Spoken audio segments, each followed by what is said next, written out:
मौसम का मिजाज बिल्कुल ही बिगड़ा हुआ है। कुदरत का गुस्सा जैसे चरम पर है। तबाही जैसे दसों दिशाओं से आ रही है।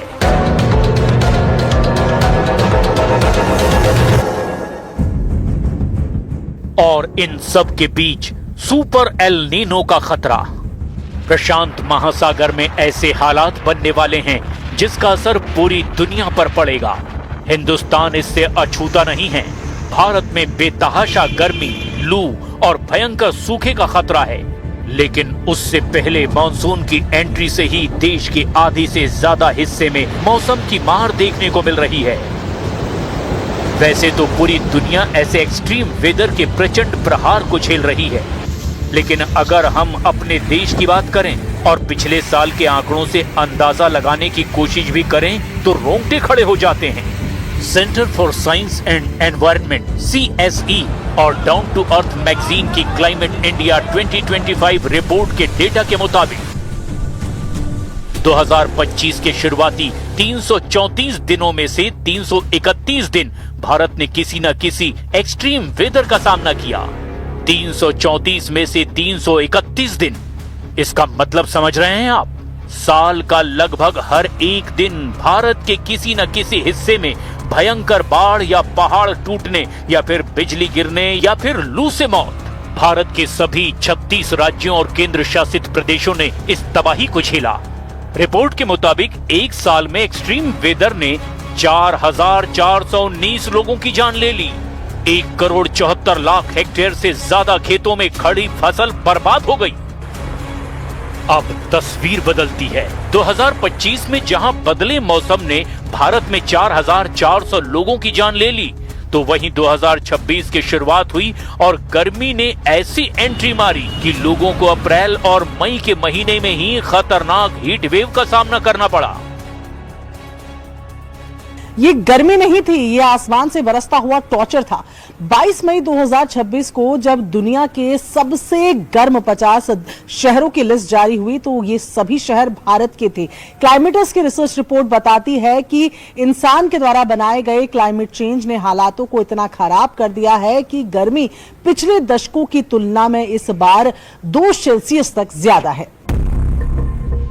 मई 2026 दुनिया भर में पिछले 176 सालों का सबसे गर्म मई का महीना था। भारत के अंदर उत्तर प्रदेश, दिल्ली, राजस्थान और मध्य प्रदेश में तापमान 46 डिग्री को पार कर गया। और मई के अंत और जून की शुरुआत होते होते ही जब गर्मी चरम पर थी, अचानक मौसम ने करवट ली और पूरा सीन ही बदल गया। केरल में 4 दिन की देरी से मानसून दाखिल हुआ, लेकिन इधर उत्तर भारत में भी पहाड़ से लेकर मैदान तक आंधी, तूफान, बारिश और बिजली गिरने की घटनाएं शुरू हो गई। गर्मी से लोगों को राहत तो मिली, लेकिन ये एक ऐसी आहट है जो कह रही है कि अगर प्री मानसून में उत्तर भारत में ये हाल है तो मानसून के समय क्या हाल होगा, वो भी तब जब मौसम विभाग ने सामान्य से कम बारिश होने की संभावना व्यक्त की है। अगर आप देखें तो मानसून लगभग इस तरह से आगे बढ़ा है। इसको देखेंगे तो यहां से लेकर के ये इस तरह से मानसून, मतलब इस इलाके में पूरे में मानसून आ चुका है। तो अभी पूर्वी जो भारत है वहां पर भी थोड़ा संशय बना हुआ है, थोड़ा सा डिले हो सकता है, लेकिन मुंबई में जो 10 तारीख को मानसून पहुंच जाता था उसमें भी समय लग जाएगा। और जो अल नीनो का प्रभाव है वो जुलाई, अगस्त और सितंबर में काफी ज्यादा परमानेंट हो जाएगा। उस समय मानसून की बारिश कम हो सकती है। सुपर एल नीनो आया तो जो गर्मी और सूखा हम अभी देख रहे हैं वो आने वाली तबाही के सामने कुछ भी नहीं होगा। पिछले साल की गर्मी में 4,40,00,000 लोग डेंजरस हीट स्ट्रेस में आ गए थे। $341 बिलियन की इकोनॉमी पर सीधे खतरा मंडराने लगा। और 2026 की गर्मी में भारत इसी जानलेवा स्थिति के बिल्कुल किनारे पर खड़ा है। और ऐसे में याद करने की जरूरत है 3 अक्टूबर 2023 की वो घटना। सिक्किम की साउथ लोहनक झील तापमान माइनस में था, लेकिन हिंदू कुश हिमालय का इलाका हर दशक 0.28 डिग्री सेल्सियस की रफ्तार से गर्म होता चला जा रहा है। सर्दियों से जमे हुए परमाफ्रॉस्ट को पिघलाकर कमजोर कर दिया। अचानक झील के किनारे एक बहुत बड़ी चट्टान टूटी और मलबे ने झील को तोड़ दिया। झील से इतनी तेजी से पानी नीचे उतरा तो उसने रास्ते की घाटी को ही छील दिया।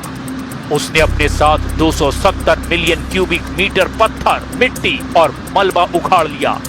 तबाही ही तबाही। बड़ी संख्या में लोग मारे गए। कई लोग तो आज तक नहीं मिले।